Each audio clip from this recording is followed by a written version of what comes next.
Bom dia, meus irmãos, a graça e a paz do Senhor Jesus Cristo. Opa! Convido os irmãos para que abram as Sagradas Escrituras na carta do apóstolo aos Romanos, capítulo 9. Romanos, capítulo 9. Nós vamos fazer uma leitura de um dos textos da leitura diária. Romanos 9, dos versos 19 ao 26. Romanos, capítulo 9, dos versos 19 ao 26.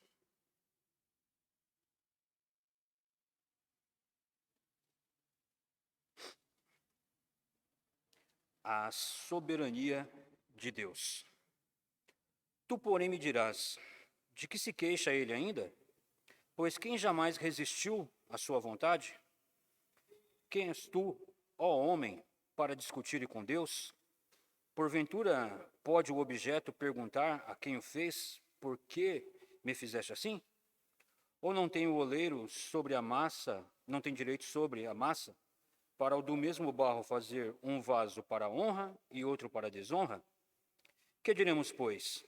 Se Deus, querendo mostrar a sua ira e dar a conhecer o seu poder, suportou com muita longanimidade os vasos de ira preparados para a perdição, a fim de que também desse a conhecer as riquezas da sua glória em vasos de misericórdia, que para a glória preparou de antemão, os quais somos nós, a quem também chamou, não só dentre os judeus, mas também dentre os gentios, assim como também diz em Oséias: chamei povo meu o que não era meu povo, e amada a que não era amada.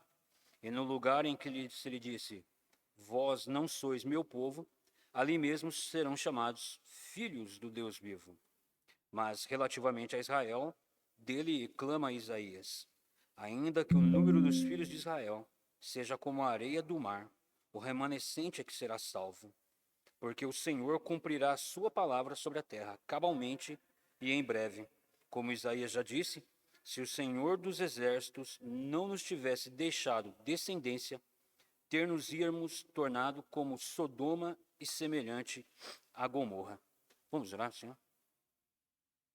Soberano e eterno Deus, maravilhoso Pai, damos graças, Senhor, pelo Senhor nos conceder mais um dia, esse primeiro dia, o início da semana, para nos colocarmos na Tua presença, Senhor, para adorá-lo na beleza da Sua santidade, prestando-lhe o culto que lhe é devido, nos alegrando neste momento tão precioso de aprendizado da Tua palavra, ó Deus.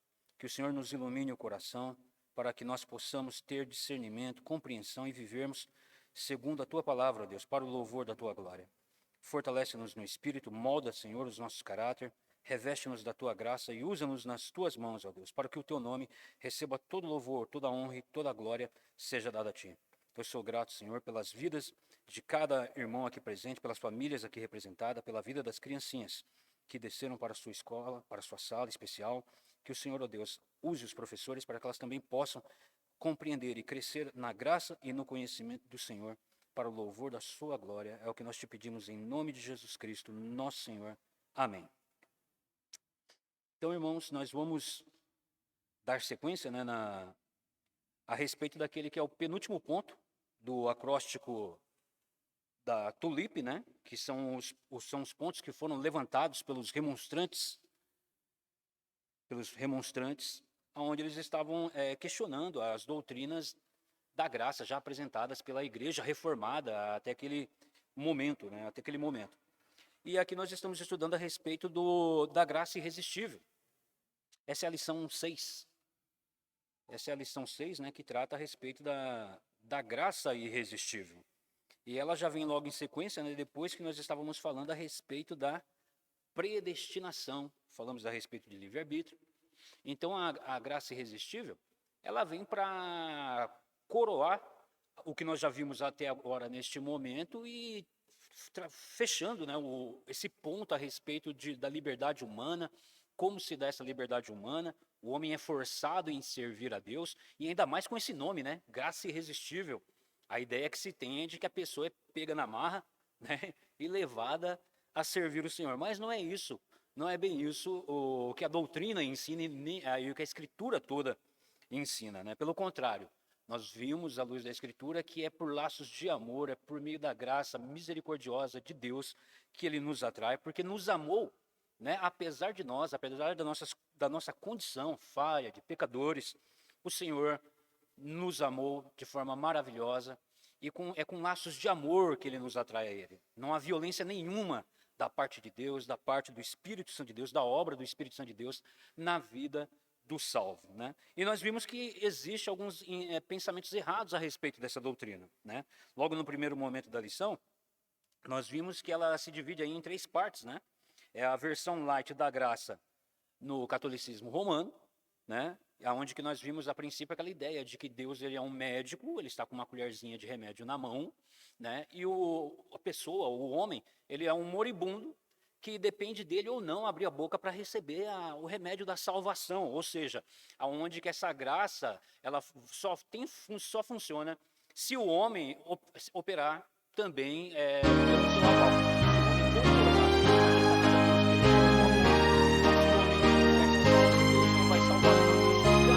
À mercê da vontade humana. Então, esse é um ensinamento errado da doutrina. Ela distorce a doutrina, ela anula a soberania de Deus, né? E coloca o homem como sendo um soberano na sua vida e podendo até mesmo optar por escolher adentrar os reinos dos céus ou não permanecer nessa vida num estado de pecaminosidade, né? Uma vez que nós sabemos que agora, tendo nossos olhos revelados pelo poder do Evangelho, pela graça de Deus, jamais almejaríamos ficar naquele estado de vida que é contrária à vontade do nosso Deus, que pelo contrário, né, sempre estávamos constantemente ofendendo a sua santidade, ofendendo a sua majestade, e agora, alcançados pela graça, nos leva o quê? A adoração, ao amor, a amar o Senhor, não pelas bênçãos que decorrem da sua graça, da sua misericórdia, mas pelo Deus da bênção.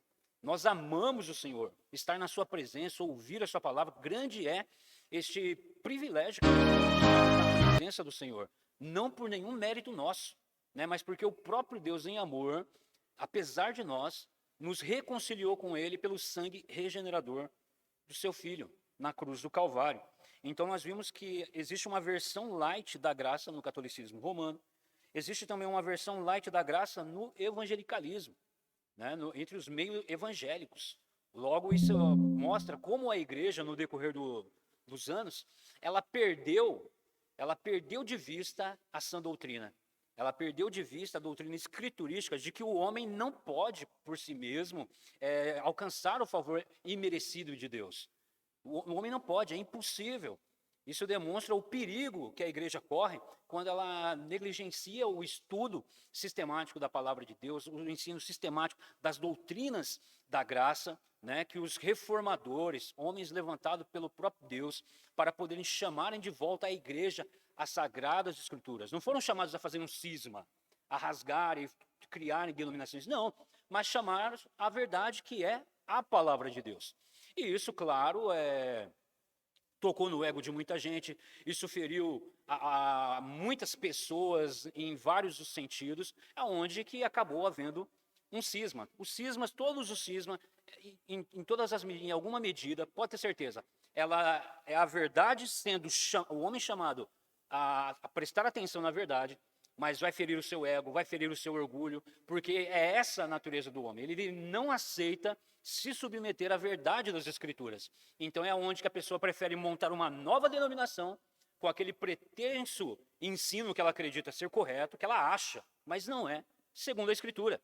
E louvado seja Deus, porque nós estamos em uma igreja reformada que ela dá prioridade pela palavra de Deus. Não pelo que o presbítero pensa, não pelo que o pastor pensa, mas a autoridade da igreja, que é o poder da palavra de Deus, iluminada pelo Espírito Santo do Senhor, para que nós possamos conhecer de fato o nosso Senhor, o nosso Salvador, servindo segundo aquilo que Ele coloca para nós, alicerçado na palavra do Senhor.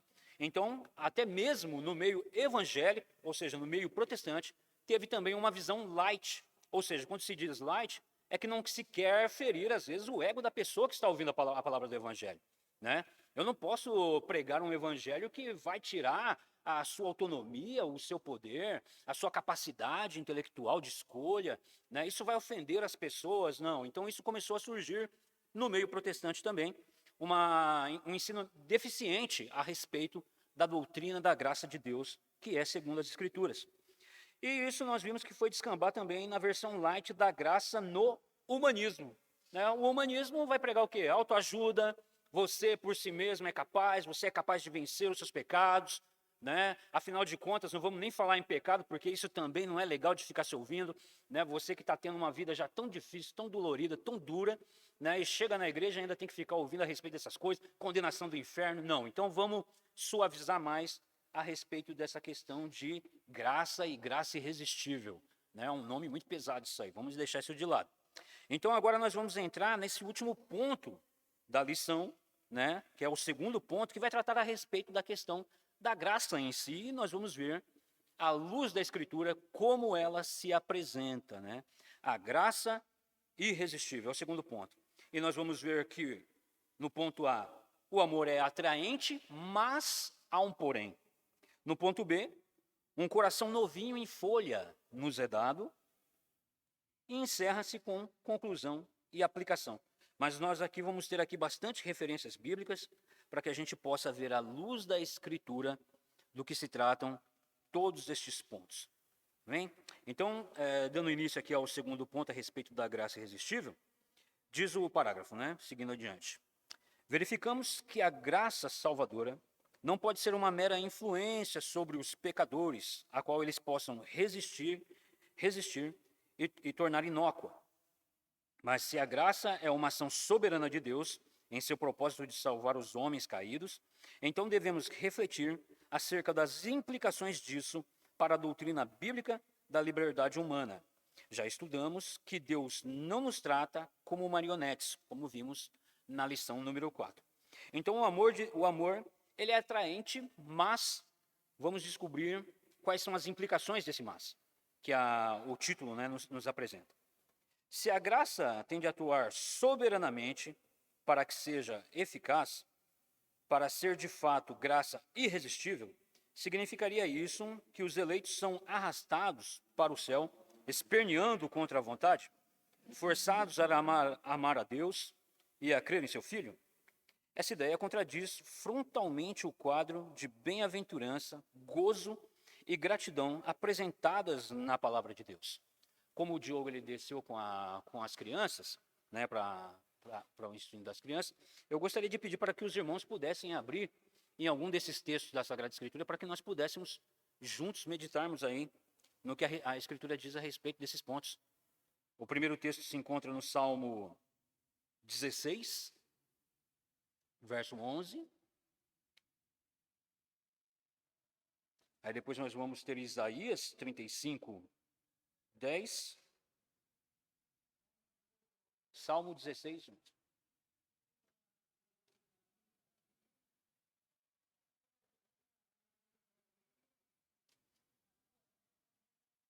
O reverendo colocou aqui para a gente. Amém. O próximo texto é Isaías 35.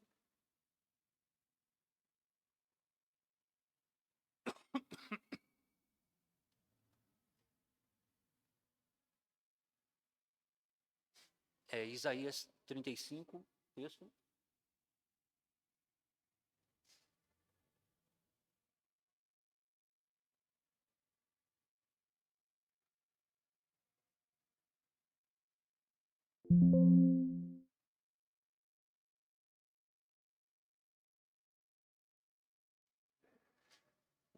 Já leu? Vou ler agora o texto de Isaías 35, 1. O deserto e a terra se alegrarão, o ermo exultará e florescerá como o narciso. 35, 10.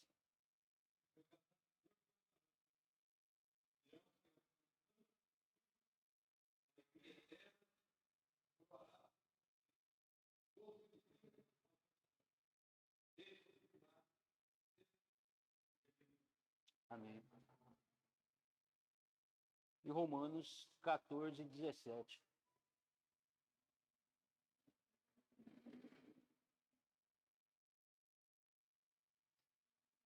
Então, os irmãos veem que nesses textos, eles já vão apresentando que em nenhum momento a palavra de Deus mostra que aqueles que são remidos pelo Senhor, chamados pela sua graça, eles vêm de maneira forçada, mas antes se alegrarão nisso, né? O texto de Romanos diz, porque o reino de Deus não é comida nem bebida, mas justiça e paz e alegria no Espírito Santo. Somos movidos pelo Espírito Santo, e no Espírito Santo de Deus há alegria nas coisas do Senhor. Não há nenhum momento ali que a Escritura vai nos dizer que é pesaroso, é forçado, nos levando contrário à nossa vontade, mas antes nos alegramos no Senhor. E Romanos 15, 13. Capítulo 15.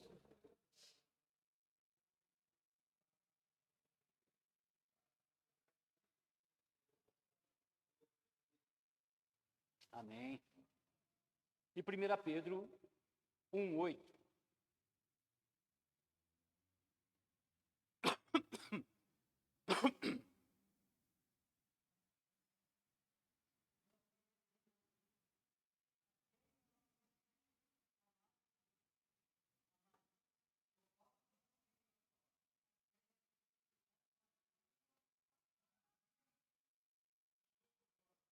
Amém.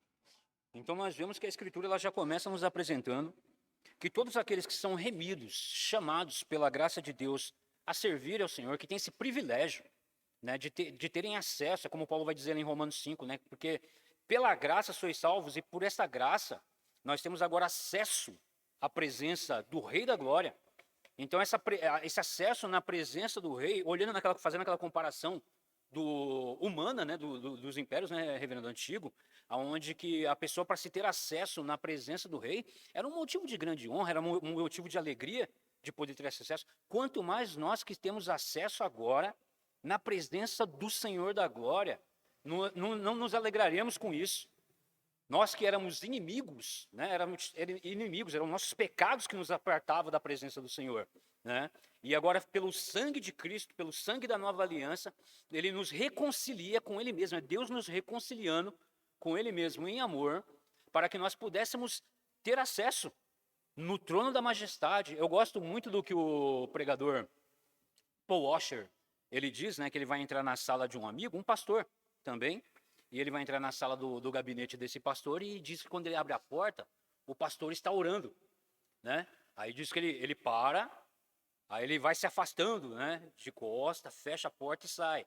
Ele falou, porque eu não posso entrar de sopetão na presença do Senhor, onde já tem um servo na presença dele sendo recebido. Então ele tem essa ideia de reverência na presença do rei a quem ele entra. Né, na presença todos aqueles que entravam na presença do rei não davam as costas para o rei ao saírem da presença do rei. Vinham dando de costa e depois se viravam e saíam. Né? Então eu gosto dessa alusão que ele faz, desse exemplo que ele faz. Então isso vai nos mostrar a respeito dessa graça de Deus, que nos dá esse acesso de nos colocarmos na presença do Senhor em amor, porque Ele nos amou, né? E essa alegria que nós sentimos não é nossa, não é uma alegria humana. É claro que não anula a responsabilidade humana e os sentimentos humanos, mas porque agora fazem o quê? Ele entra em conciliação amorosa, perfeita, com o Espírito Santo de Deus que nos é outorgado. É por isso que Paulo vai dizer que o nosso espírito confirma com o Espírito Santo de Deus de que somos filhos de Deus. Então você percebe, não há violência nenhuma da parte de um para com o outro. Pelo contrário, é o Espírito Santo de Deus que em amor, em comunhão com o nosso espírito, vai nos dando entendimento, vai nos mostrando o caminho que nós vamos vivendo nessa vida, nos mostrando as coisas que são contrárias à vontade de Deus, que é da nossa natureza fazer. Pela nossa natureza nós vamos fazer só aquilo que desagrada, que entristece ao nosso Deus. Mas pelo Espírito Santo de Deus, que é a alegria, paz no Espírito Santo, alegria no Espírito Santo, nós temos alegria de estarmos na presença do Senhor. A alegria sem fim. Né? Pedro, nesse último texto que nós acabamos de ler, olha o que Pedro diz. E quem não havendo, há mais, o qual não vendo agora, mas crendo, exultais com alegria indizível e cheia de glória na pessoa do Espírito Santo de Deus, que nos leva a essa comunhão com o Senhor. Então, os profetas utilizam expressões afetuosas para revelar como o Senhor atrai o seu povo para si. É como um pai amoroso e vence nossa resistência com laços de amor. É o texto aí de Jeremias 31:3. Jeremias 31:3.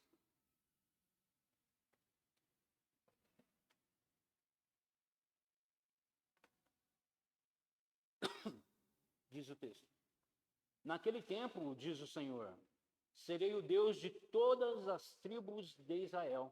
31:3, perdão, reverendo, ali é o 31:3.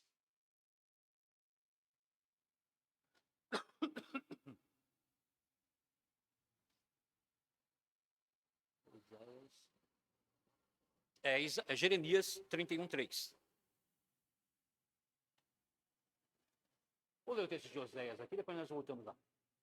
Atraí-os com cordas humanas, com laços de amor. Fui para com eles como quem alivia o jugo de sobre as suas queixadas, e me inclinei para dar-lhes de comer. E Jeremias 31:3. De longe se me deixou ver o Senhor dizendo, com amor eterno eu te amei, por isso com benignidade te atraí.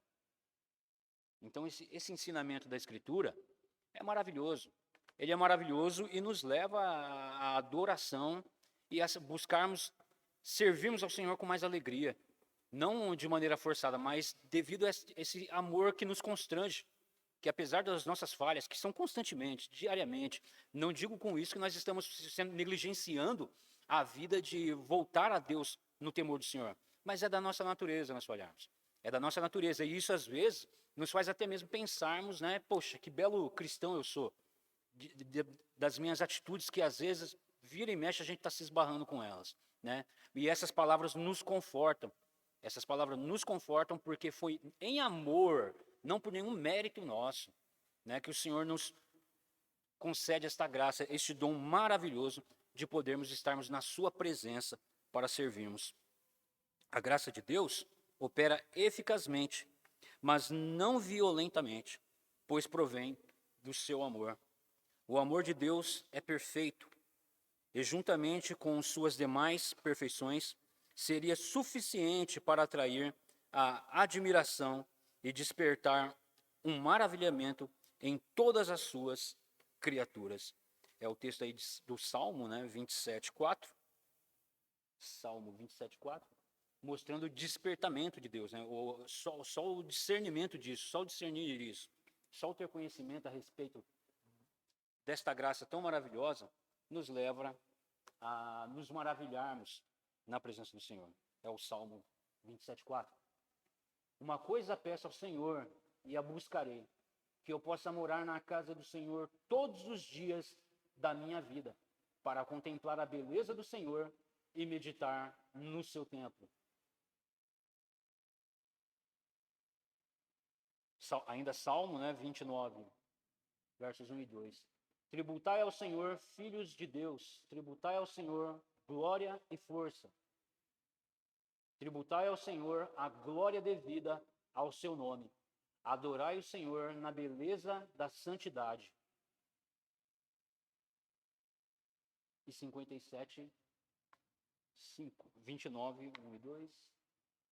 Agora, Salmo 57, 5. Se exaltado, ó Deus, acima dos céus, e em toda a terra esplenda a sua glória. 84, 2.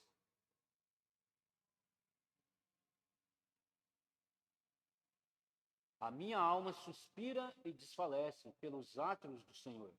O meu coração e a minha carne exultam pelo Deus vivo. 10. Pois um dia nos teus átrios vale mais que 1000. Prefiro estar à porta da casa do meu Deus a permanecer nas tendas da perversidade.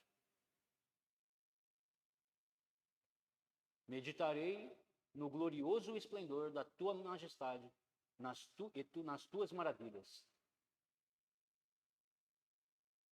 Louvai-o pelos seus poderosos feitos, louvai-o consoante a sua muito grandeza.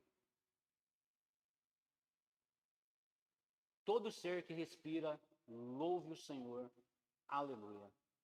Então nós vemos, irmãos, o quanto esta graça de Deus, ela nos leva a olharmos para as maravilhosas bênçãos do Senhor, as maravilhosas obras de Deus, a maravilhosa majestade do próprio Senhor, do próprio Criador, e isso nos levar à adoração. Os textos vão nos chamar a atenção para a sua santidade, de que Deus, ele criou tudo pelo poder da sua palavra, tudo emana do Senhor, mas ele transcende a sua criação. Nós não somos, né, como aqueles que são politeístas, né, onde eles acreditam que tudo é Deus, Deus é tudo. Ou seja, de maneira que eles vão viver com reverência em toda a criação, por tudo que é a criação, porque eles acreditam que tudo na criação é Deus. Esse é um ensinamento errado. O texto vai nos mostrar que o salmista, ele tem a alegria de estar no templo do Senhor, ele quer estar ali constantemente, ele quer adorar a Deus ali. E graças a Deus que Deus tem levantado na Reforma Protestante os teólogos que têm discernimento pela iluminação do Espírito Santo de Deus para compreender que o templo do Senhor não se resume única e exclusivamente a essas quatro paredes, mas a toda a criação. E nós devemos adorar o Senhor na beleza da sua santidade, pelo seu excelso poder em toda a criação. Você percebe aonde nós vamos agora? Ao contrário daquele pensamento errado a respeito da divindade, nós vamos adorar o Senhor no mundo lá fora, porque o mundo é o mundo de Deus. É aquele conceito que os reformadores têm chamado corandeio, ou seja, de estarmos constantemente na presença do Senhor. É o que Jacó, né, quando ele levanta a pedra, a coluna de Meribá, né, reverência, se eu não estiver errado, e ele diz: agora eu sei que o Senhor está neste lugar. Agora eu sei que o Senhor está neste lugar. Ele está neste lugar, não é de restringir um limite, mas ele agora compreende que o Senhor é o Senhor de tudo, e de que nós estamos constantemente na presença do Senhor. E isso nos leva o quê? A adorá-lo, a amá-lo ainda mais pela sua majestade. E por ter nos transportado daquela cegueira de individualismo, de acharmos que éramos alguma coisa, quando nós estávamos num estado de morte, putrefação, perdidos no mundo. Como a Escritura vai dizer? Vocês estavam desarregados, sem Deus no mundo, perdidos no mundo. Mas agora fostes aproximados pelo sangue de Cristo. Por esta graça que eu faço a pergunta: quem aqui se sente forçado a servir ao Senhor? Quem aqui se sente forçado a amá-lo? Quem se sente forçado a reconhecer a sua majestade nesse mundo caído, onde tudo é dele? Pela sua graça que todas as coisas ainda se mantêm. Pelo seu amor, e por amor é onde que nós aprendemos a respeito do quê? Da graça comum. A graça comum já não é irresistível. Ou melhor, ela não é resistível, tanto é que os ímpios se apoderam dela e blasfemam contra o Senhor. E eles são forçados nisso? Não, é por pura graça. É por amor que o Senhor faz nascer sobre eles o sol, faz vir sobre eles chuva. Nem a graça comum lhe é retida. Mas agora essa graça irresistível que vem sobre os eleitos do Senhor, uma graça salvífica. Essa graça que vem agora com cordas de amor, com laços de amor, ele nos atrai e nos revela esses tesouros maravilhosos do nosso Deus. A sua majestade, a sua pessoa, a sua santidade. Isso nos leva a nos colocarmos em adoração a Deus. Contudo, devido ao pecado, nós nos tornamos cegos e insensíveis à sua beleza gloriosa e santa. Agora, a sua glória só nos afasta dele. É o texto aí de Gênesis 3, 8 e 10.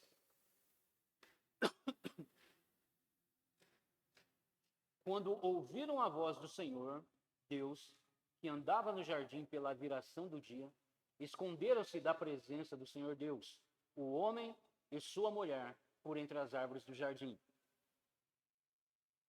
Ele respondeu: ouvi a tua voz no jardim, e porque estava nu, tive medo e me escondi. Isaías 6:5.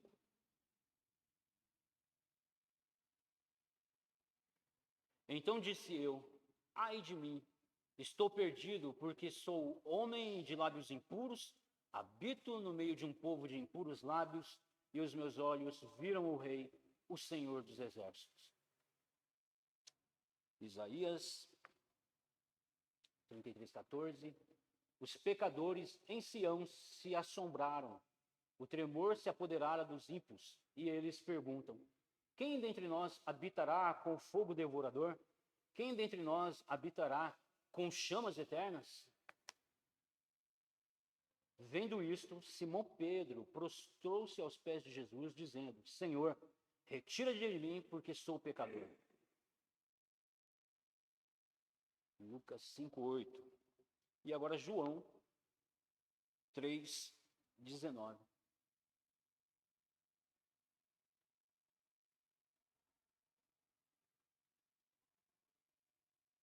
O julgamento é este, que a luz veio ao mundo e os homens amaram mais as trevas do que a luz, porque as suas obras eram más.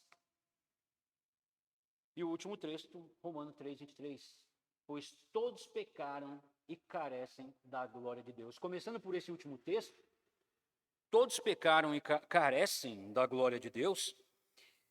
Toda a humanidade ela se encontra nas trevas, parece aqueles bichos, ou seja, que ficam debaixo, em lugares escuros, e que quando você arranca uma tábua, uma madeira, ou tira aquela pedra ali, quando a luz entra, elas se assustam e correm procurando o quê? Lugares mais escuros para se esconder.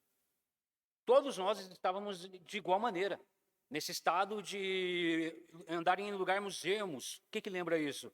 Né? Aquele endemoniado que andava em lugares ermos, se escondendo pelos túmulos, né? Procurando lugares podres, lugares áridos, lugares secos para estar. Nós estávamos naquele estado, mortos espiritualmente, andando nas trevas, nos gabando das trevas dos nossos corações, mas agora Deus envia luz ao mundo, e o homem amou mais as trevas do que a luz, porque as trevas revelavam as suas obras que eram más. Então a nossa natureza, o nosso estado natural, é de odiar a luz, porque nos tornamos inimigos da luz. Nós procurávamos chafurdar na lama e nas trevas. Não queríamos a luz. E fomos atraídos com laços de amor. Essa luz veio e nos lavou, nos regenerou, nos trouxe para a luz, para que andássemos nas obras preparadas por Deus, em amor. Tamanho era o estado de podridão em que nós estávamos. Então o homem é natural do homem natural, ou seja, é da sua condição de estado natural, aborrecer ao ouvir a palavra de Deus. Está lá o texto de Gênesis. Ouvi a tua voz e porque se aprofundar me escondi. Por que as igrejas estão vazias? As igrejas que pregam a palavra de Deus. Porque aborrece o homem, aborrece as suas obras que são trevas. Ele quer permanecer na escuridão. Ele não aceita, ele não quer ser confrontado pela palavra da verdade. E essa palavra que é dura, aparenta ser dura, mas ela não esmaga o pavio que fumega e nem acaba de esmagar a cana que já está quebrada. Pelo contrário, o Senhor Jesus Cristo ele vem para nos trazer a vida por meio da sua palavra, nos chamando ao arrependimento. O arrependimento é a palavra, é a luz que incomoda. Essa é a palavra que incomoda, é arrepender-vos dos seus pecados, voltar-se para Deus. Olhem para as suas obras que são trevas, que são podres, que são imundas, que são más. Mas o que as pessoas querem é o quê? O evangelicalismo light, a graça light. Você não é tão mal assim. As suas obras não são más. Na verdade, todo mundo faz isso. Se Jesus estivesse no Jardim do Éden, ele ia fazer a mesma coisa. Tem um pregador que pregou isso aí. Um desses pregador coach, né? Que fazem o quê? Massageia o ego. Ele também haveria pecado. Paulo vai nos dizer que é o contrário. Porque assim como por um só homem, em Romanos 5... Ele sendo um tipo de Adão também, um antítipo, né? Ele compara e contrasta Adão, que pela desobediência de um só, mas pela obediência de um, veio vida sobre muitos. E vida com abundância, nos transportou da treva, como parecíamos aqueles escorpião no escuro, barata. Olha o tipo de referência que nós temos. Era isso que nós éramos.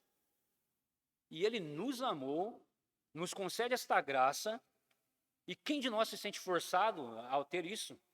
Quem de nós vai rejeitar isso?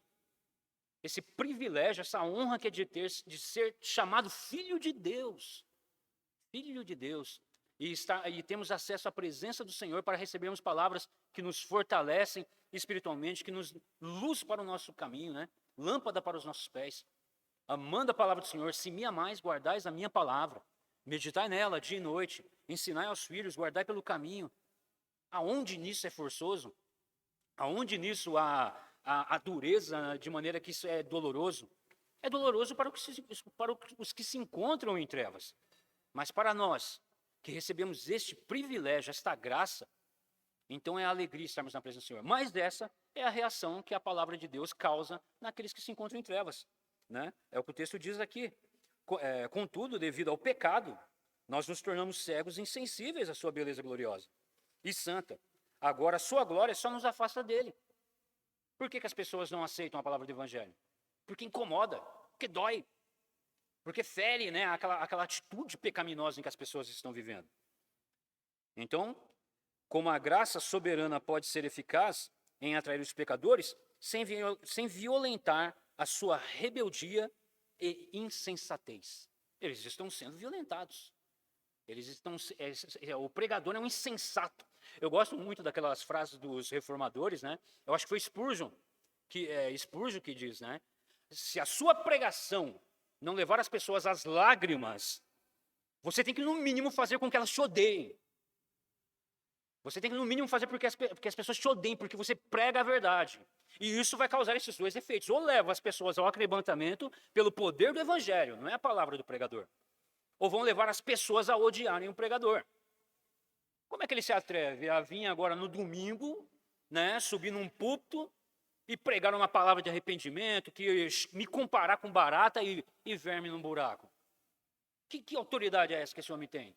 Então esse é o efeito da palavra de Deus. E aqui a autoridade é do próprio Deus, é da própria palavra de Deus, não do pregador, ele é apenas um veículo. Mas isso leva as pessoas a confrontarem, né, e a se retirarem. Elas vão para aquele lugar que para elas é natural, que é debaixo das pedras, lugares ermos, lugares escuros, né? Mas a graça, essa graça irresistível na pregação do Evangelho, leva a lágrima, leva ao arrependimento, leva ao quebrantamento e levam as pessoas a clamarem: tem misericórdia de mim, Senhor, que sou pobre, miserável e pecador. Essa palavra, ela leva as pessoas ao arrependimento e à vida eterna. Ela nos confronta.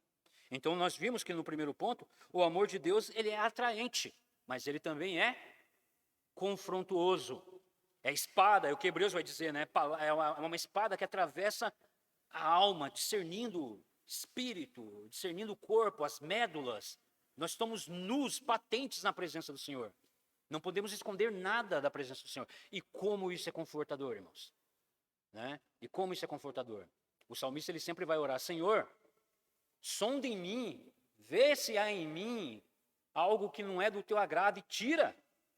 Não é para manter, eu não quero esconder. Davi, quando ele procurou ocultar os seus pecados do Senhor, a mão do Senhor pesou sobre ele, ele gemia, porque os seus ossos estavam secos, porque ele queria ocultar da presença do Senhor os seus pecados. Mas bem-aventurado aquele que confessa e deixa, e os seus pecados são cobertos por graça, essa graça irresistível, essa graça maravilhosa, porque disso se alegra o Senhor: um coração contrito e aquebrantado não desprezará o Deus. E agora vamos ao ponto B, né? Um coração novinho em folha nos é dado. Quando somos confrontados por essa palavra, quando aquela luz entra, nos incomoda, nos confronta, e ela faz aquele efeito para o qual ela é enviada a fazer, ela vai também nos agora transformar. Ela vai nos transformar e vai nos levar a ter um coração novo. A Escritura Sagrada ensina que a graça salvadora é eficaz, porque ela não é apenas uma oferta passiva de salvação, mas é a própria salvação sendo ativamente dada ao pecador. A graça é dom de Deus. Romanos 5,15 e 1 Pedro 4,10. Romanos 5,15. Todavia, não é assim o dom gratuito como a ofensa. Porque se pela ofensa de um só morreram muitos, muito mais a graça de Deus e o dom pela graça de um só homem, Jesus Cristo, foram abundantes sobre muitos. É Paulo fazendo, né, aquele contraste entre o primeiro Adão, né, e o segundo Adão, que é Cristo.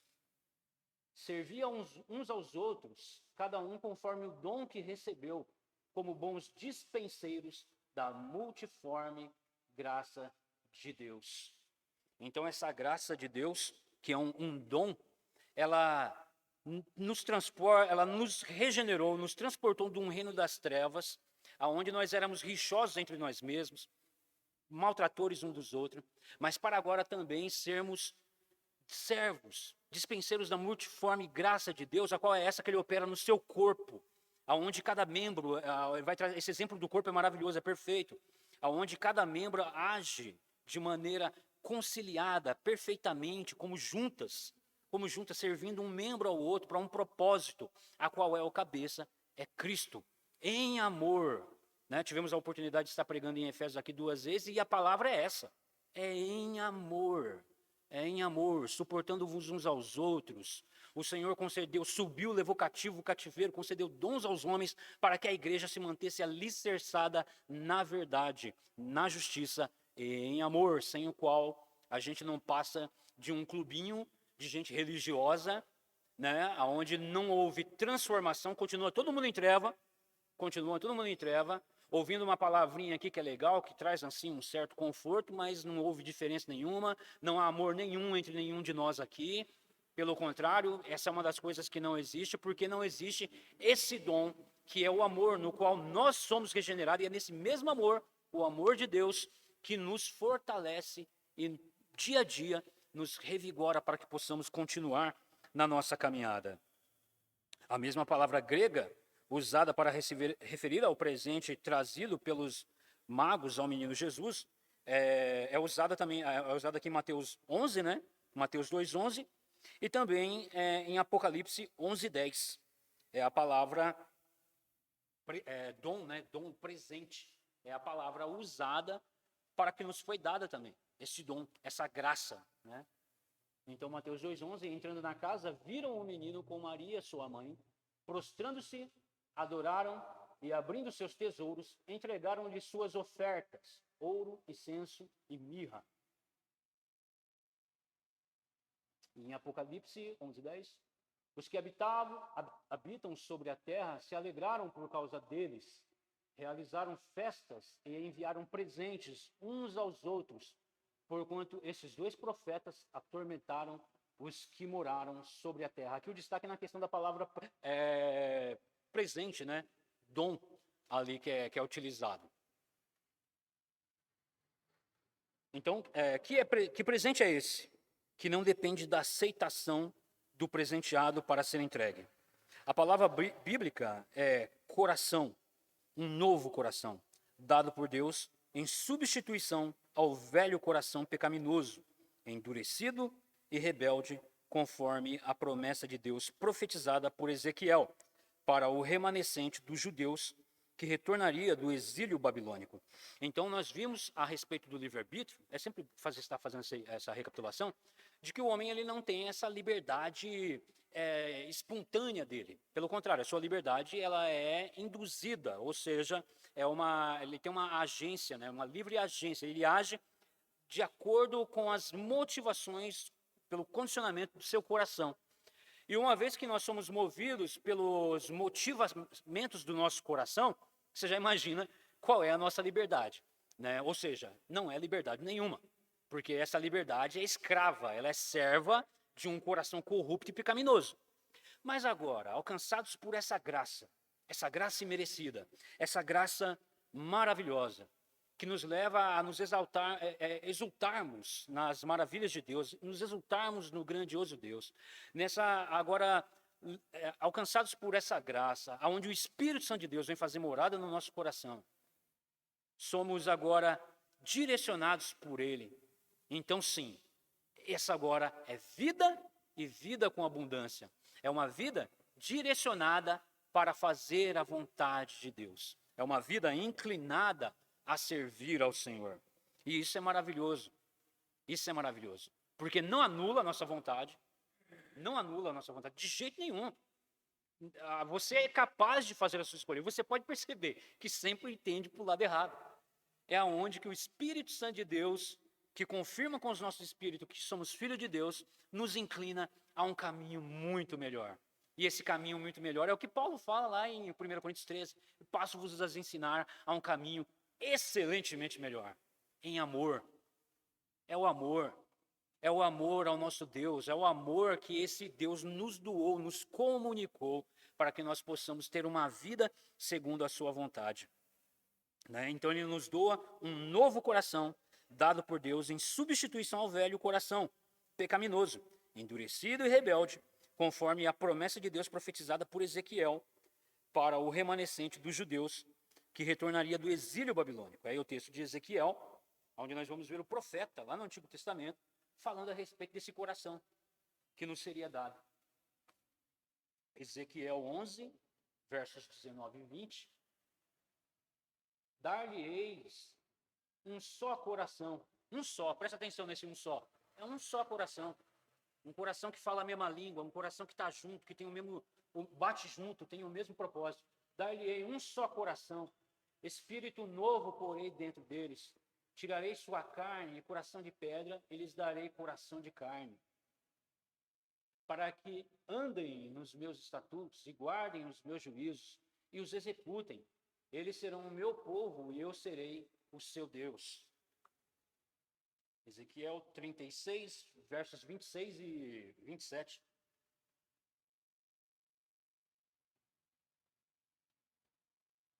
(36, 26 e 27). Dar-vos-ei coração novo, e porei dentro de vós espírito novo. Tirarei de vós o coração de pedra. Ainda no 26, por gentileza, Reverendo? Só para mim poder concluir a leitura.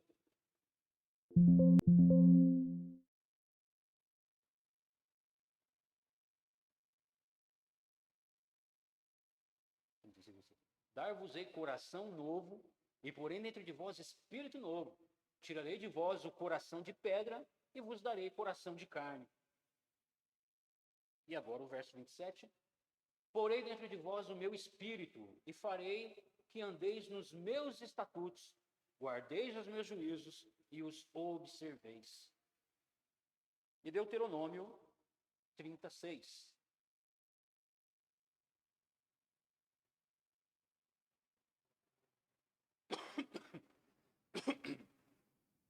O Senhor teu Deus circuncidará o teu coração e o coração da tua descendência, para amares o Senhor teu Deus de todo o coração e de toda a tua alma, para que vivas. Jeremias 24, 7. Dar-lhe-eis coração, para que me conheçam, que eu sou o Senhor.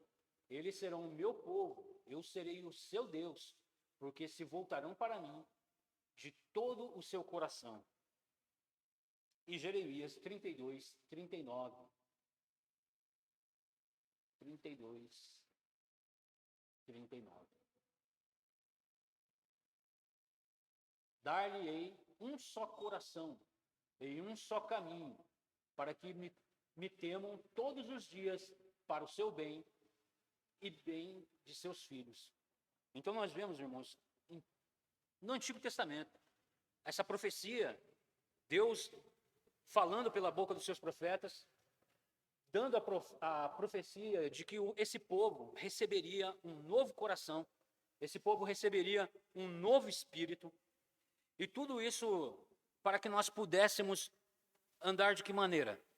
Segundo o amor, segundo esse mesmo amor que nos é concedido, de nos dar um coração de carne, né? E aí nós pensamos, mas o nosso coração já não é de carne, um coração, as pessoas às vezes têm aquele entendimento, né? Como Paulo vai dizer assim, embora militando na carne, mas não segundo a vontade da carne, né? Então esse coração de carne é claro, porque somos humanos, mas é um coração eternecido, um coração agora que é segundo os propósitos de Deus. E é maravilhoso aqui o texto de Deuteronômio, quando diz, circuncidai o vosso coração. A circuncisão é o batismo. Quantos, não tendo a sua carne circuncidada, mas ainda continuavam com um coração de pedra? Continuavam ainda debaixo das pedras, continuavam ainda fugindo da luz e dizendo-se amar a luz e viver na luz. Paulo, o próprio apóstolo Paulo, era um exemplo disso, né? Era um homem circuncidado ao 8º dia, da linhagem da tribo de Israel, né? Hebreu de hebreus, quanto a lei era irrepreensível, mas Paulo tinha um coração de pedra, tinha um coração que não era um coração que recebera de Deus um coração novo, um espírito novo, mas ele vivia ainda naquela forma religiosa que os fariseus ensinavam as pessoas a viverem, não segundo a vontade de Deus, que era em amor, mas era vivendo segundo o quê? As vontades de um coração corrupto e mesquinho, né? Se escondendo atrás da palavra de Deus, achando-se alcançar favor dele. Mas aí o Senhor vem agora e nos transporta desse reino das trevas para um reino da luz do Filho do seu amor, nos dando o quê? Um coração de carne. E essa profecia é derramada lá em Joel, né? Que Joel, ele é o último profeta do Antigo Testamento ali, que inclusive em Pentecostes, na pregação de Pedro, Pedro vai fazer o quê? Vai usar o texto de Joel para dizer. Ao contrário, o que está acontecendo agora é aquilo que o profeta disse. Que no último dia o Senhor faria o quê? Derramaria do seu espírito. Nos daria um coração novo, nos daria um espírito novo, para que nós não vivêssemos mais segundo os cursos desse mundo, o conceito dos homens que enganam tanto, mas que nós pudéssemos agora, como ovelhas de Cristo, reconhecer a sua voz. É o que o Senhor Jesus Cristo diz: eu conheço as minhas ovelhas me conhecem, quando eu chamo, elas vêm. E como nós ouviríamos o pastor se nós não tivéssemos aquele coração dado por ele e esse espírito dado por ele? Jamais ouviríamos a voz do pastor. Jamais. Então,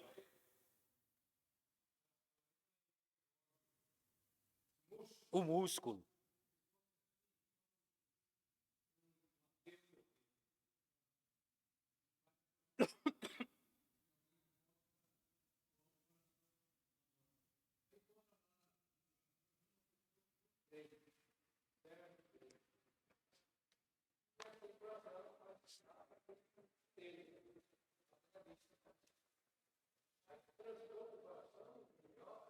E continua.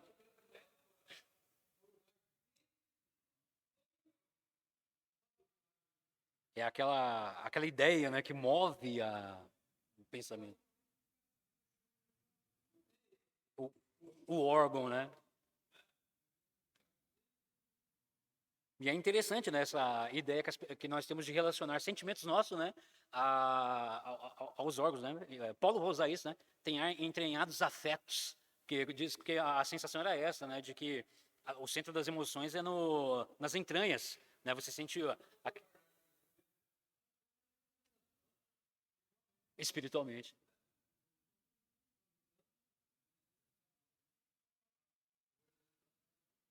Exatamente. É o que move, né, os sentidos das nossas vidas. Então, irmãos, segundo explica Anthony Roquema, coração na Bíblia significa, entrando exatamente nesse ponto, coração na Bíblia significa o homem como ele realmente é, nas profundezas do seu ser, no mais íntimo de sua existência, né? Como o reverendo acabou de nos ensinar aqui. Não está se tratando em si, né, do músculo, do órgão, né, mas a essência, aquele sentido da vida que leva. Então é chamado como sendo o coração, né? É a fonte de toda a atividade religiosa, filosófica e moral do homem. O centro de sua personalidade subjetiva, ou seja, aquilo que ele é dentro dos seus olhos, né? Eu gosto de um poema que ele fala assim, olha, da menina dos nossos olhos para dentro, quem nos vê? Profundo isso, né? Porque quem te sabe quem você é? Às vezes é aquela questão, você está no meio de uma multidão, é uma pessoa aparentemente alegre, mas sozinha naquele íntimo ali, né? Então, da menina dos nossos olhos para dentro, quem nos vê? Quem nos sonda? Quem nos conhece? Louvado seja Deus que nós conhecemos a resposta. É Jesus Cristo, nosso Senhor, que nos sonda no íntimo, conhece. Ele nos conhece, né? Sonda os nossos corações e nos deu coração novo, né? É o centro da subjetividade. É o coração que deve buscar a Deus. Então, não é nesse sentido que nós já aprendemos, que não é o coração como um órgão em si, mas esse sentido da vida, aonde o homem tem toda a sua questão, né? Toda a sua formação de motivo de vida, pensamento, desejos. É nesse sentido que nós devemos buscar a Deus. É o texto aí de Deuteronômio 6:5. Deuteronômio.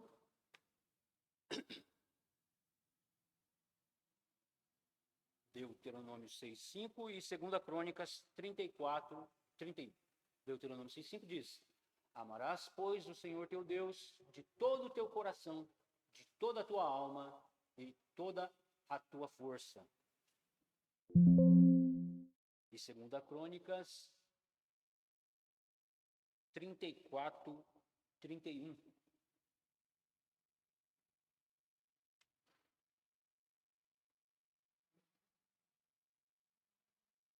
O rei se pôs no seu lugar e fez aliança ante o Senhor, para o seguirem, guardarem os seus mandamentos, os seus testemunhos e os seus estatutos, de todo o coração e de toda a alma, cumprindo as palavras desta aliança, que estavam escritas naquele livro.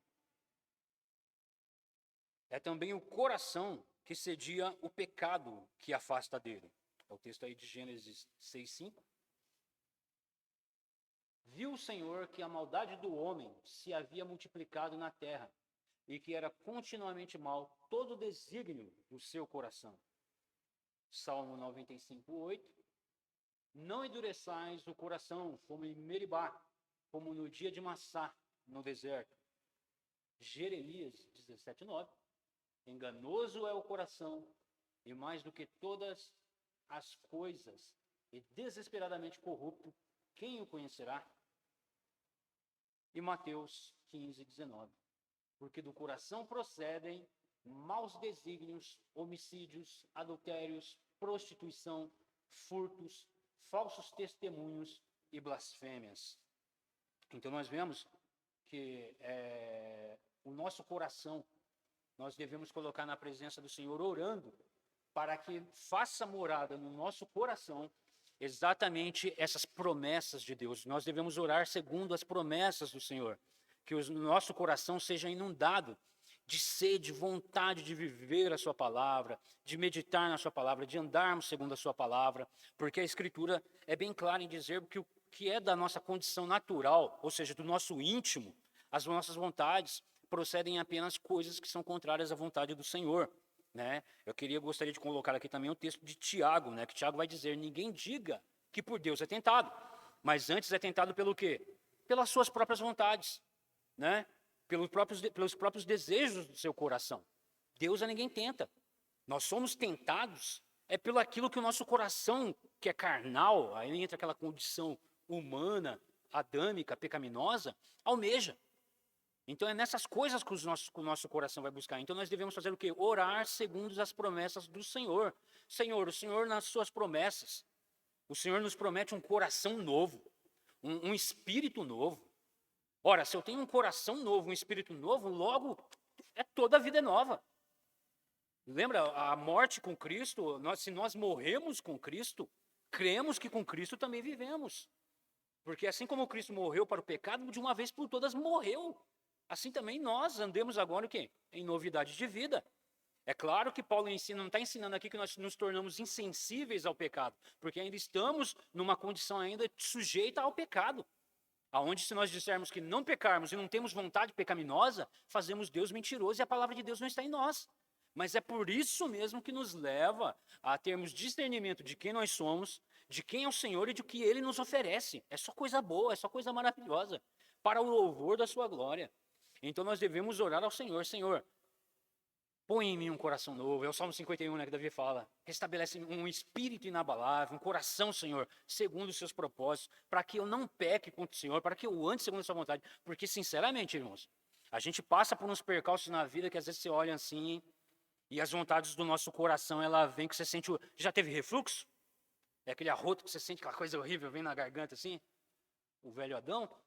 O pecado vindo assim, você sabe, e o Espírito Santo de Deus, ele nos fala isso pela palavra, que nós vamos ter o quê? Nojo do que nós vivíamos no passado.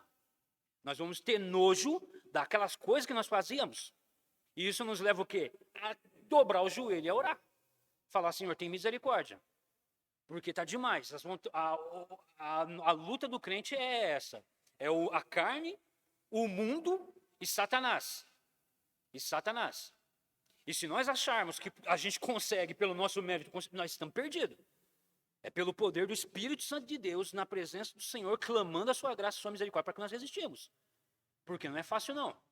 É dia e noite, é pedrada, é paulada, e é o que nós merecemos mesmo. Mas agora em Cristo, numa nova vida, num novo espírito, andamos não para o nosso aplauso, para o nosso mérito, mas para que o nome de Cristo não seja envergonhado, para que nós tenhamos o nosso coração circuncidado, um coração transformado, renovado, para que o nome do Senhor receba louvor e glória, para que nós não envergonhemos o evangelho de Cristo. É para que não é nós, não tem orgulho nenhum, a cruz arrancou isso, esquece isso, esquece você, esquece os seus benefícios, é se humilhar, é baixar a cabeça, aguentar tapa na cara, aguentar ser xingado, aguentar tudo isso, a carne aflorando, e você falando, Senhor, o Senhor me deu um coração novo, o Senhor me deu um espírito novo, eu não ando mais como eu andava no passado, e que eu possa continuar nessa caminhada dando glória ao teu nome, porque é o teu nome que é o único que recebe louvor, digno de louvor e glória. Não é eu, mas que eu, Senhor, não envergonhe o teu nome, porque levamos o nome do Senhor. Então, portanto, por sua graça, o Senhor concede ao homem uma disposição autêntica, integral e livre de se voltar para Ele, de amá-lo, conhecê-lo e temê-lo, e de obedecer aos seus mandamentos. A graça é eficaz, porque não se limita a oferecer a salvação para um coração rebelde e endurecido contra Deus, mas vai além e presenteia o pecador com um coração temente ao Senhor e sensível à sua voz. Então essa graça, ao contrário de me arrancar na força, na marra para me fazer o que eu não quero, ela não faz isso, mas ela tampouco também me leva a andar como uma criança birrenta que fica se debatendo no chão, não querendo fazer a vontade do pai, querendo ainda fazer as vontades do próprio coração corrupto e caído. De jeito nenhum. Ela, uma vez que nós discernimos isso, ela nos revigora com essa alegria da salvação, ela nos revigora com essa alegria de conhecermos mais intimamente o nosso Deus, os dons que por Ele nos é dado, e essa graça de podermos andarmos na Sua presença humildemente, sabendo que é Ele quem nos fortalece por misericórdia, por pura graça, por puro amor. O Senhor sabia que a situação humana era grave demais para um remédio, era necessário um transplante. A gente não precisava de um remédio. Tem pessoas que pensam que o evangelho é um remédio. Não, o evangelho é cruz, é morte. O evangelho é punição. O evangelho é dizer para você, está morrer para esse mundo. É você deixar de existir para esse mundo, você morrer. Quantos de nós temos a consciência de que nós estamos mortos para esse mundo? De que já estamos, certidão de óbito, batida, caixão lacrado, enterrado. Vivemos não nós, mas Cristo em nós, para a glória de Deus, sabendo que vivemos ou morremos, somos do Senhor e é para a glória de Deus. Né? Que morrer para o crente não é um desespero como as pessoas têm prazer nesse mundo, porque o tesouro dele está aqui. Mas nós já não vivemos mais para esse mundo porque já não somos mais aqui. Somos peregrinos, nós nascemos no exílio. Nascemos no exílio, mas não somos aqui. Já somos da celestial, né? Da Jerusalém celestial. Então, estes somos nós. Né? E as pessoas no mundo acham que precisam de um remedinho. Não, ela tem que morrer. Morrer, a palavra é morte. Morrer para esse mundo. Lucas apresenta esse processo graficamente, ao relatar a conversão de Lídia após a pregação de Paulo, como um ato do Senhor abrindo o seu coração. Olha aí que maravilhoso, é o texto aí de Atos 16, 14 e 15. Atos 16, versos 14 e 15. Certa mulher chamada Lídia, da cidade de Tiatira, vendedora de púrpura, temente a Deus, nos escutava. O Senhor lhe abriu o coração para atender às coisas que Paulo dizia. Depois de ser batizada, ela e toda a sua casa, nos rogou dizendo, se julgais que sou fiel ao Senhor, entrai em minha casa e aí ficai. E nos constrangeu a isso. Então nós vemos esse texto, como ele é maravilhoso, que diz que Lídia era uma mulher temente a Deus, assim como todo mundo diz que é temente a Deus. Mas se o Senhor não lhe abrisse o coração para receber a palavra, essa mulher continuaria sendo apenas uma mulher temente, como todo mundo diz que é temente. né? Eu era temente, todos nós aqui éramos temente a Deus. Você percebe o zelo que as pessoas têm pela palavra de Deus, né? Alguns ainda têm esse sentimento de ser temente a Deus. Alguns não, escrachadamente rejeitam mesmo, não suportam, não quero, né? Mas alguns ainda até que se beiram assim na praça, assim, só para ouvir uma mensagem, vai chegando meio de ladinho assim, ele é temente a Deus. Mas depois é como diz a parábola do semeador, né? Sacode a cabeça, como que acordando num trânsito, pega o caminho para lá, vem os problemas do mundo. Mas nós sabemos que os eleitos de Deus, esses ouvirão a palavra. Esses serão alcançados, esses serão transportados das trevas para a luz. Esses não andarão mais como escorpiões, baratas e vermes na sombra, mas serão chamados filhos de Deus. Serão chamados ovelhas do rebanho do Senhor. Esses ouvirão a palavra. Então essa é a palavra que diz, que Lucas, né, traz esse exemplo, de que foi Deus quem abriu o entendimento, e é um ato de amor para que ela atendesse a palavra que o apóstolo pregava.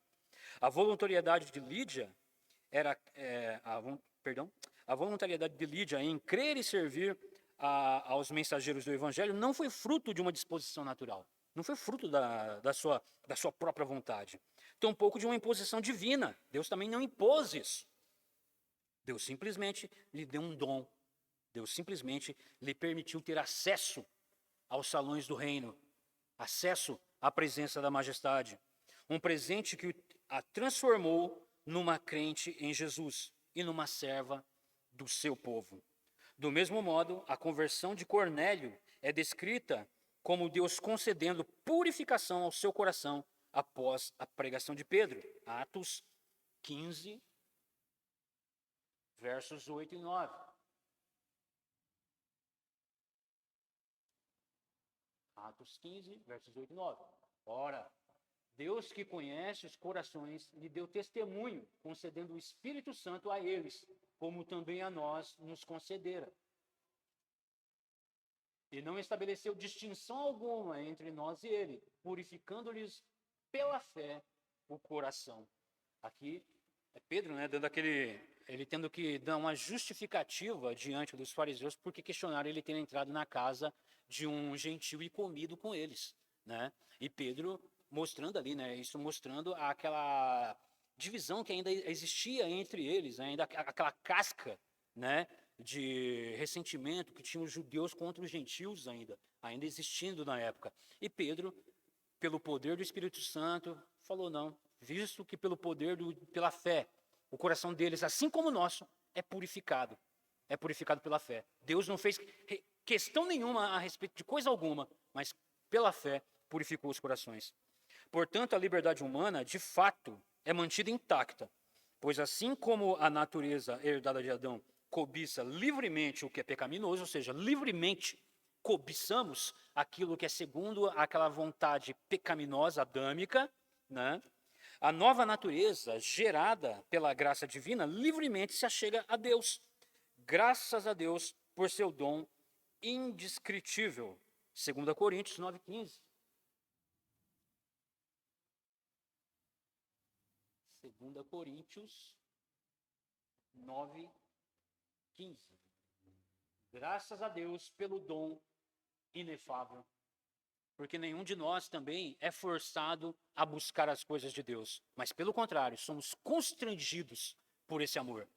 É esse amor que nos humilha diante das nossas atitudes pecaminosas e nos leva a nos inclinarmos a Deus, né? Conclusão. As tentativas de atenuar a graça, ou seja, de diminuir a graça, como forma de garantir a liberdade humana, acabam limitando a liberdade e soberanias divinas e concedendo ao homem parte da glória pela salvação. São, portanto, uma ofensa ao Deus soberano e gracioso. Então, esse ensinamento ele deve ser rejeitado, porque ele como que divide, né? Ele queria se repartir a glória de Deus, dando parte dessa glória ao homem. Olha, você pode, viu? Se você não aceitar pela sua própria vontade, Deus não pode nada. Como é que fala? Alguns chegam a dizer que a caneta da sua vida está nas mãos de Deus, mas é você quem vai dar o caminho, né, de como escrevê-la. É um ensinamento totalmente errado. Ele fere a soberania, a majestade de Deus.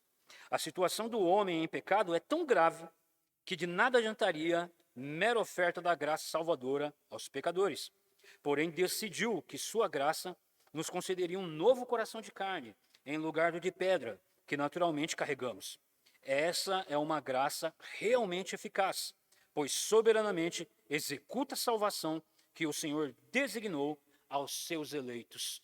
Então, concluímos nesta lição de que essa graça, irmãos, louvado seja Deus por ela não nos leva a fecharmos a mente e não querermos questionar, pelo contrário, devemos questionar, buscar pensar, compreender, porque é por meio do questionamento que nós vamos buscar compreender mais o nosso Deus. Não é nenhuma forma de falta de fé, incredulidade, não. Para isso está aí o reverendo Antônio, o reverendo Alan, os presbíteros, para poderem estarem ajudando a igreja no discernimento, nas dúvidas que os irmãos tiverem a respeito das doutrinas da graça, para que nós tenhamos compreensão. Percebe? Então é necessário que as dúvidas surjam de fato. Por isso o Senhor levantou pastores e mestres, a fim do quê? Do aperfeiçoamento do rebanho de Cristo, para que nós tenhamos discernimento e não andemos como o demais povo, que não tem pastor, cada um vive segundo o pensamento que dá na cabeça, segundo o que acha, né? Muito tristes os desigrejados, que feridos, claro, pelos lobos que invadiram a igreja, feridos por falsos mestres, se afastam, né? Não querem ser pastoreados, e aí começa com todo tipo de ideia errada, todo tipo de pensamento errado a respeito da doutrina, a respeito da igreja, e isso as pessoas vão ouvindo essas pessoas e falam, e não é que ele tem razão? E não é que ele está certo? E acaba, sabe, afastando as pessoas do real ensinamento que é segundo a palavra de Deus. Então esse ensinamento não fere de jeito nenhum a liberdade humana. Em todos os casos ela é mantida, tanto a do descrente. Em nenhum momento Deus anula a sua vontade. Ele age pela sua própria vontade, movido pelos desejos do seu coração. Nós, eleitos em Cristo Jesus, salvos pela graça de Deus, essa graça imerecível, essa graça tão maravilhosa, de maneira nenhuma também temos as nossas vontades anuladas pela soberania de Deus. Antes, pelo contrário, o Espírito nos atrai com um laço de amor, nos confrontando e nos levando ao Senhor por constrangimento de amor, nos mostrando as nossas obras e nos levando a servir ao Senhor em amor. Louvado seja Deus por esta tão maravilhosa graça. Então aqui nós concluímos com a aplicação. Louva a Deus pelos gigantes do passado que defenderam a fé bíblica dos ataques antropocêntricos. Antropocêntrico quer dizer a vontade do homem, né? Esse discernimento humanista da realidade de Deus, do mundo, que o homem tem pela sua condição natural. Esse é o pensamento antropocêntrico, né, de seu tempo. E clame para que ele continue levantando homens e mulheres dispostos a batalhar pela verdade hoje. Louve a Deus também pela eficácia da sua graça, pois você mais que ninguém sabe que se ele tivesse esperado pela sua boa vontade, você teria resistido até a morte ao seu amor. Né? Resistido até a morte, mas poderíamos dizer que você resistiria na morte, porque já estava morto. Né? Você não resistiria até a morte, já está morto, não teria do que resistir. Tem sido comum ver cristãos arminianos e calvinistas debatendo acerca da doutrina da salvação, especialmente nas redes sociais. É lícito se envolver nessas polêmicas, mas é importante testar antes seu próprio coração para saber se você está discutindo o assunto porque acha importante que a glória da salvação seja inteiramente dada ao Senhor ou apenas para demonstrar superioridade intelectual. Então isso, infelizmente, é uma coisa que nós vemos muito hoje em dia, né, nas redes sociais, principalmente no meio dos jovens, né, muitos jovens reformados, recentemente reformados, conhecendo as doutrinas da graça, eles têm uma alegria muito grande em aprender e ver como é simples, a clareza, como tira, né, todo aquele peso de mérito, de olha, tem que fazer isso, tem que pisar no quadrado certinho, tem que usar roupa tal, não precisa de nada disso. A graça de Deus, ela nos atrai com um laço de amor tão maravilhoso, e isso leva eles à alegria, né? Eles têm essa alegria. Então, quando eles se comparam com um entendimento a respeito das doutrinas, eles vão confrontar, mas não vão confrontar com aquele discernimento de trazer o irmão à luz também dessa verdade. Eles vão com os dois pés no peito, querendo derrubar, mostrar que ele está com a razão, de que ele está certo. E isso acaba fazendo o quê? Trazendo escândalo e afastando muitas das vezes as pessoas da verdade. Percebe? Volta tudo de novo a mesma coisa. Então, principalmente aos jovens que estão entrando agora, conhecendo as doutrinas da graça, conhecendo as doutrinas da reformada. Louvado seja Deus por isso. Eu mesmo fui alcançado por essa nova onda, né, de novos reformados que veio. Minha conversão se deu em 2014.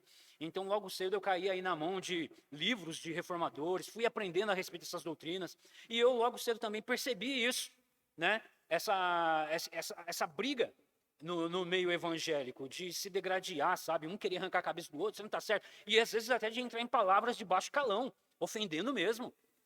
Ofendendo mesmo.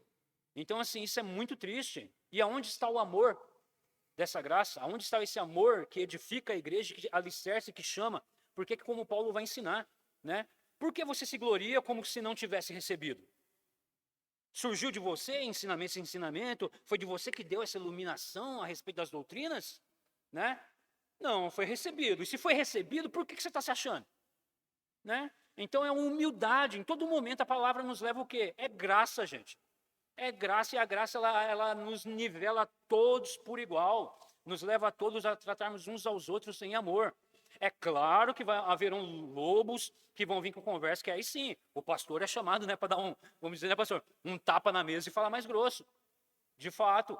Mas entre os nossos irmãozinhos que estão aprendendo, procurando aprender a respeito das doutrinas da graça, chamá-los com amor, ensinando. E aí sim, não quer entender, quer manter ainda aquela posição por orgulho, porque não, foi assim que eu aprendi, é assim que eu vou aprender, e é assim que eu sou, tem esse pensamento, né? Então, sem discussão, meu irmão, é isso que o irmão crê? Amém, deixa para lá.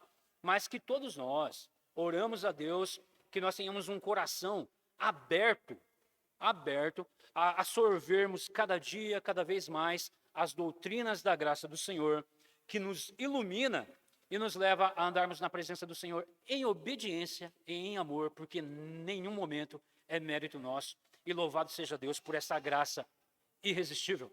Amém? Passa a palavra ao presbítero.